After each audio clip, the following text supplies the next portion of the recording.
গেলেই দেখবেন টাকা আছে, সেখানে তারা তো জনগণের পক্ষে কাজ করবে। শ্যাডো ক্যাবিনেটটা হলো যারা মন্ত্রণালয়ে বসবে, দুর্নীতিবাজরা, ওদের তো হলো দুর্নীতি একটু খোঁজখবর রাখতে হবে এবং সেখানে তারা তো জনগণের পক্ষে কাজ করবে।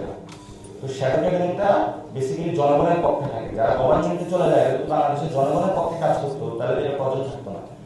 এই শ্যাডো ক্যাবিনেটটা হলো জনগণের পক্ষে হয়ে কাজ করবে।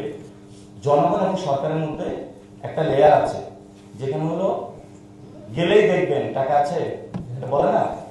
তো এইসব টাকাবাজ থেকে ছায়া ক্যাবিনেটে এইসব টাকা চাইবে না আপনার, সে সত্য আপনারটা তুলে হবে। আপনি যদি বিপদে পড়েন, কোথাও যাওয়ার জায়গা তো নাই, থানায় গেলে আপনার কোনো মানুষ আছে, মানুষ ছাড়া তো হবে না।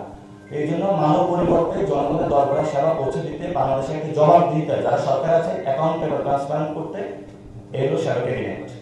ইনশাআল্লাহ শক্তিশালী শ্যাডো ক্যাবিনেট হবে এবং এটা ভালো ভালো মানুষজন আসবে যারা হলো ট্রুলি মানুষের জন্য কাজ করবে ইনশাআল্লাহ।